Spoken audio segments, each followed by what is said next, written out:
So before we get into the morning message, I just wanted to thank everybody who came out to Percolating with the Pastor the other day. And I just got to tell you, I absolutely loved our time together. We had some great conversation. We were talking about future and the dreams and burdens that God has placed on our heart for this community and for the local church especially. And I've just got to tell you, it was amazing.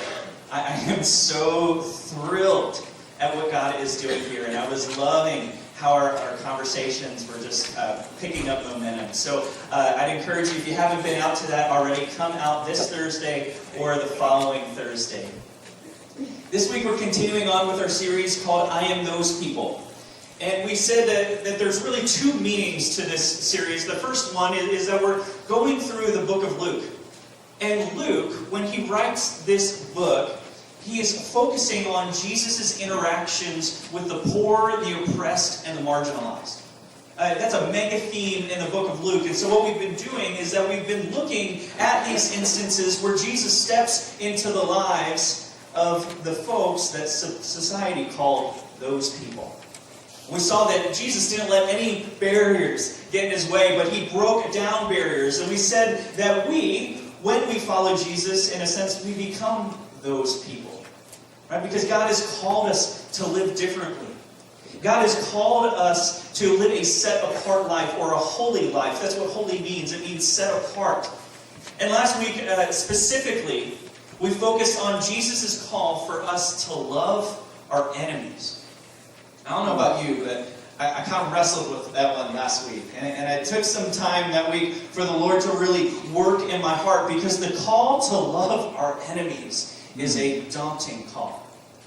But we said last week how if we call Jesus Lord, we don't get to dodge this command that he says, right? Mm-hmm. Because Jesus himself loved his enemies. And Jesus really ends that passage by saying that one of the defining characteristics of those who follow him are that they love even those who do not love them in return. So last week we ended with the question asking, how on earth do we love our enemies? How on earth do we ensure that this becomes a reality in our lives? And I think it's a really natural launching pad of sorts into the message this week. Because the reality is that we cannot love our enemies on our own strength.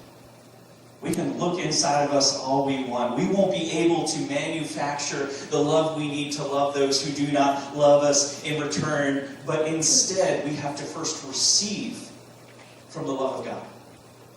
And what we find is that God is the one who is greater and more powerful than our enemies. So when he loves us, it actually really means something. And that God is all-knowing, so he knows us even better than those who do not like us. And so when the God who is all-knowing loves us, that starts to change everything. And what we find is that we can always go back for more. Because as John says, God is love. He's never lacking in supply. So what is the love of God? And what does that look like? Christianity teaches that if you want to know what God is like, you look to the person of Jesus. If you want to know who God is and what God looks like, you look to the person of Jesus. The author of Hebrews says that the Son, that is Jesus, is the radiance of God's glory, the exact representation of his being. He says if you want to see what God is like, look into the life of Jesus. And I think it's in our passage here today. We're going to be in Luke 7. We're going to read verses 11 through 23. It's here that I think we see the love of God embodied. Because we see in this passage the compassion of Jesus. So this is Luke chapter 7. The text will be on the screen. If you want to follow along in your own Bibles, you're welcome to do so as well. Luke writes, soon afterward, Jesus went to a town called Nain, and his disciples and a large crowd went along with him. And as he approached the town gate, a dead person was being carried out, the only son of his mother, and she was a widow. And a large crowd from the town was with her. When the Lord saw her, his heart went out to her, and he said, "Don't cry." Then he went up and touched the bier where they were carrying him on, and the bearers stood still. He said, "Young man, I say to you, get up." The dead man sat up and began to talk, and Jesus gave him back to his mother.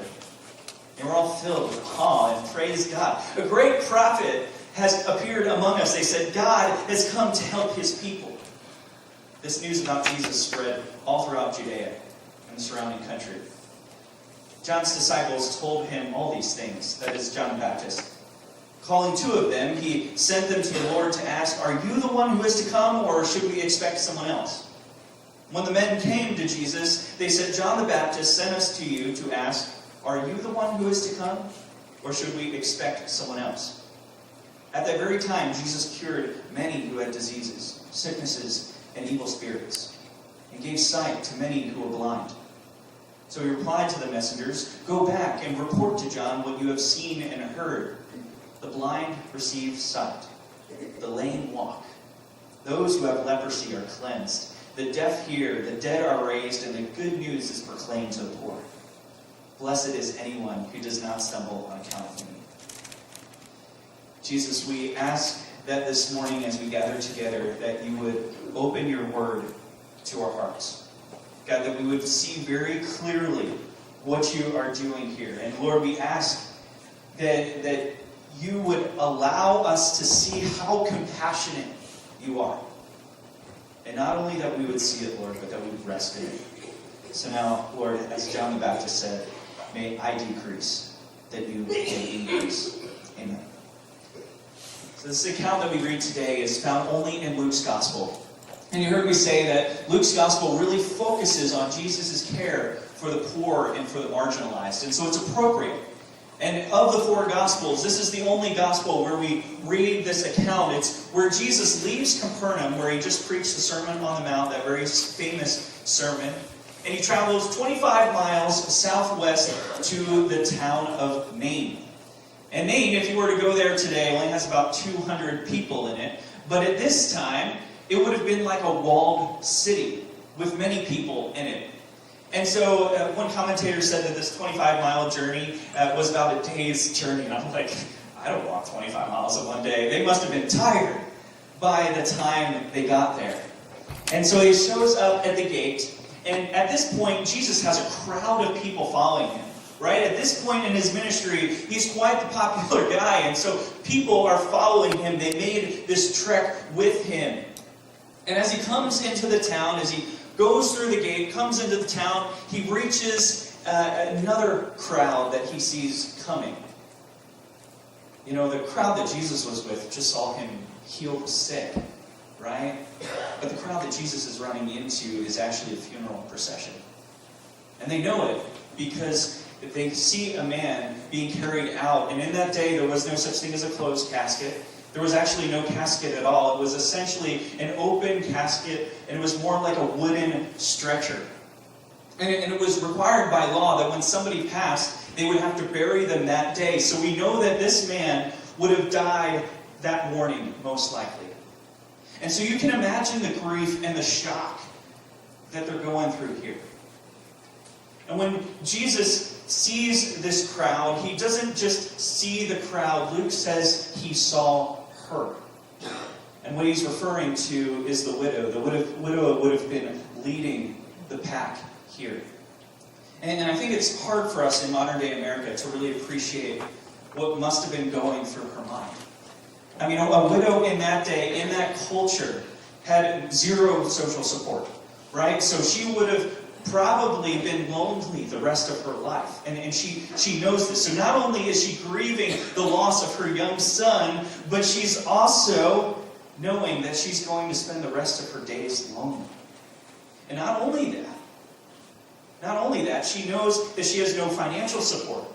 Somebody who was a widow in that day had no financial support. There was no Social Security, there was no life insurance policy, and nothing. And so she not only was facing the reality of loneliness the rest of her days, but starvation as well. So this is an ordinary funeral, right? An ordinary funeral would be grieving enough. But Jesus knows this about her. And it says, the ESV says, he had compassion on her. Or as the NIV says, his heart went out to her. And if we were to look in the Greek, it would say something like, Jesus was gripped with compassion for her. And I want us to notice this. Christianity says that when you look at Jesus, this is what God is like. And in this moment, when we see that Jesus is gripped with compassion, we see that his heart goes out to her, that his immediate reaction to seeing human need is to be gripped with compassion. This is the heart of God. And I don't want us to think that this is some kind of isolated occurrence here, as if Jesus was just having a good day and he was feeling a little extra compassionate. No, that was not the case. In fact, we see this all throughout. Let's just take Matthew's gospel. Matthew 9, when Jesus saw the crowds, he had compassion on them. Matthew 14, he had compassion on them and healed their sick. Matthew 15, when Jesus is feeding the 4,000, he had compassion on the crowds. Matthew 20, Jesus had compassion on the 2 blind men. James in chapter 5 sums it up best. He says, the Lord is full of compassion. Now notice his interaction with her. It's a personal interaction. The compassion that he is gripped with is not some kind of generic, generalized compassion that he has for the crowd. No, it's for her personally. He was gripped with compassion for her. He felt for her circumstances. I think it's important that we get this, right? Because Christianity, though it is not individualistic, it is deeply personal. Right? Which means that God knows you. He doesn't just notice you, he knows you personally. He has compassion on you. His heart is gripped with compassion for you. And I think we crave this, right? I think this is part of the human experience. We crave the personal experience. And it's funny how marketing strategies for companies and vendors are now getting a hold of this. I get about 10 emails a day from various vendors that say things in their subject line, things like, Eric, we've missed you. And I'm like, oh man, they're so nice. This big organization is missing me. Right? I know it's just computer code. But like, you want to feel like a person. You don't want to feel like a number. When I go to Chick-fil-A, that blessed restaurant, what do they say? Can I have a name for the order? Right? And then when they bring out that glorious chicken sandwich, they say, Eric, your order is here. Right? When you go to Starbucks, I'm going to go apply for a job this week. When you go to Starbucks, right? Can I have a name for the cup? Oh, is that Eric with a C or Eric with a K? Right? It's all about the personal experience. We crave this. And you see, the church craves this as well, do we not? I mean, the church is not fundamentally a group of people who engage in collective religious practice. It's not what the church fundamentally is. The church is a group of people who collectively engage in the personal pursuit of the person of God. Amen. They're people that understand, the church, the people that understand that Jesus didn't write your name on a cup. Jesus wrote your name in the book of life. Right? This is the heart of God. This is what God is like. It's a heart of compassion. And so I just ask, do you know this compassion personally? Is it more to you than words on a screen or words on a page? Has objective truth been vivified in your personal experience? Has it come to life? If each and every week I come out here, and each and every week you know more about God, but you don't know God personally, I failed you. It is all about knowing Him personally. Not only does Jesus have a heart of compassion, but you'll notice that His heart of compassion is expressed in what He says. And He says something really kind of strange here. When He comes up to this woman, He's gripped with compassion. What does He say? He says, do not weep, or don't cry. Now, I'm not going to lie to you. I'm not an expert on grief counseling and pastoral care. That would not be on my top 10 list of things to say to somebody at a funeral. Don't grieve, or don't cry.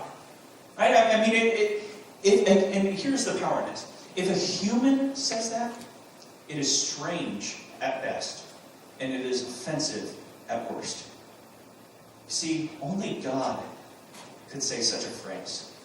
And that is because when he walks up to this woman and he says, "Do not weep," he knows that in just a few short moments, her reason for weeping is going to be gone, and her son is going to be raised to life. And this is the God of compassion. This is what God is like. And you'll find that the compassion of God, the compassionate heart of God, did not only fuel Jesus' experience here, it fueled Jesus' entire mission. The very fact of God becoming man and dwelling among us is rooted in the compassionate heart of God. It was the compassion of God that led Jesus to the cross. It was the compassion of God that kept Jesus on the cross. It was the compassion of God that brought redemption and forgiveness of sins. All right. We'll just keep going. Friends, compassion speaks. And this is the thing. When Jesus displays this compassion, he voices it with words. That doesn't mean you don't listen, but it does mean that when we are like our Savior in this, that we don't stay silent. We don't stay in apathetic silence. No, we speak words that comfort others. And we speak words that encourage others. If we're going to be like Jesus in this, we speak these words of encouragement. And so, I just asked, do you know this compassion of Jesus for you personally? Not for me, for you personally. And the way that you will know this is if your words that you speak to others are compassionate. And it doesn't mean that at times it doesn't run dry, right? But what it does mean is that when your compassion runs dry, you don't try to make it up in yourself. You run back to Jesus and you hear his compassionate words, "Come to me, you who are weary and burdened, and I will give you rest. For my yoke is easy and my burden is light." And you'll notice in the Gospels that when Jesus speaks, stuff happens, right? When Jesus speaks, stuff happens. Listen to the next words he says. He says, "Young man, I say to you, get up." He says it with authority. He doesn't say like, "Oh, I hope this works out right. Oh God, I hope this really works." No, he says, "Young man, I say to you, get up." And Luke writes, remember, this is Dr. Luke. Luke is a physician using the most exacting Greek of his day. He says, the dead man sat up and began to talk. I wish I knew what he said, right? The Greek verb sat up is medical terminology. It's almost exclusively used in a medical sense. And it means the patient sat up. And this is the compassionate deed that Jesus does here. And this compassionate deed that Jesus does is a miraculous compassionate deed. And this is not the only time that Jesus does something like this, right? This is actually the third occasion where Jesus raises somebody from the dead. Number one was with Jairus' daughter. Jairus was a synagogue leader. Number two would have been this occurrence here with the widow's son in Nain. And the third, most famously, was the raising of Lazarus. Now, I think if we're honest here, we in the West, when we read passages like this, we read it one of three ways. We will tend to think, number one, this probably didn't happen. We will say, two, it's allegorical. Or three, that it happened then, but it can't happen now. If we're being really honest. And I don't want us to miss the miracle here. It's not allegory, right? Luke is going off of his eyewitness accounts. That's how he frames the original letter. It's not contextually an allegorical statement. Luke is saying this actually happened, and so I don't want us to miss the miracle here. I mean, when you see the miracles of Jesus, they're happening right and left all the time, and so we don't get the privilege or the opportunity of separating the person of Jesus from his miracles. In fact, the entirety of the Christian faith is built on the single miracle of the resurrection. Jesus is the God of compassion, and he's the God of the miraculous. And I've got to be honest with you, I fear as though we have a tendency, and I mean the church in America in general, we have this tendency to kind of give God guardrails. Right? Guardrails are good. They keep you on track. They keep you on course. But we say, God, don't do anything that's too far out of my experience. Don't do anything that I can't quite comprehend. We're getting reports of God doing amazing things, just like we're reading here. But it's happening in China. And it's happening in South America. It's happening in other parts of Asia. And, I'm reading through the book of Acts right now. I know we just did a series on it, but I'm just reading through it again, and I'm like, Lord, would you repeat this in our day? Because our God is the God of the miraculous. He's this God of compassion, and what it's doing is I'm not gonna lie. I'm hungering for more. Well, we have our conversation at Percolating the Pastor the other day. I'm hungering for more because I believe that God is doing something here and that it's great and that I just want to get involved with what the Lord is doing here, because I think when we just align ourselves with what God is doing in the world, we will see God move mountains. But here's the thing, when you hunger for more of God, I think what you and I have to do is we have to be honest and acknowledge when at times our faith is weak.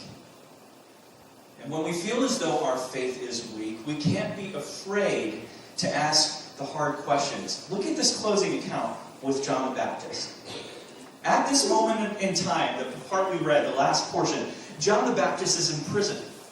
And I'm not trying to be graphic, it's what happened. He's about to be beheaded, is what's going to happen. And so he's in this moment of doubt. And so he sends his disciples to go to Jesus and essentially says to Jesus, Jesus, are you really the one?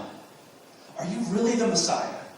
Are you really the Son of God? Or did I kind of go about this misunderstanding what is going on here? And I love Jesus' response, because it's a response of compassion. In fact, he says that of all people among humanity, John is the greatest. He praises John even in the midst of John's doubt. And Jesus, in his classic Jesus way of answering, does not answer it directly. Rather, he gets at the root. Jesus says, go back and report to John what you have seen and heard. The blind receive sight. The lame walk. Those who have leprosy are cleansed. The deaf hear. The dead are raised. And the good news is proclaimed to the poor. He's quoting Isaiah, the prophecy that was written hundreds of years before, and John knows this. Jesus is essentially speaking John's language, and you'll notice that Jesus reveals the questions about his identity in his miraculous deeds of compassion. You see, because this wasn't just a thing. The blind really were seen. The lame really were walking. Those who had leprosy really were cleansed. The good news was really proclaimed. What I love about John the Baptist is that in this moment of weakness, he's acknowledging it, right? He's not trying to play it off like he's got it all together. No, he's really honest with this question, and he says, Jesus, are you really who you say you are? And I remember back a few years when I was wrestling with that question myself, and I would read through the Gospels, and I just couldn't deny it. I mean, Jesus' personality was drenched in his lordship. I mean, this guy was either a Looney Tune or he really was who he said he was. There was no middle ground. And so when I think about this question of John, essentially, Jesus, are you who you say you are? I realize that there is nothing more worthy of our intellectual, emotional, and spiritual capacity. There is nothing more important. And what I love about John is that John didn't ask his disciples. John had his disciples ask Jesus. He went straight to the source. And so when we're honest about our struggle to believe, the amazing thing about this, friends, is that when we bring these questions before God, and we bring these struggles before God, and when we pray, we have a compassionate God on the other side. who hears us. Will you pray with me? Jesus, today, we're especially standing in awe of your compassion. We stand amazed at your kindness, Lord. The ways in which you are gripped with compassion for us personally. And Lord, we ask that today, each and every person here would not leave here without knowing that you personally care for them. Mm-hmm. Lord, as we see with the widow at Nain, she thought her life was over. She literally thought her life was over. But God, you met her in that moment, and you gave her hope back.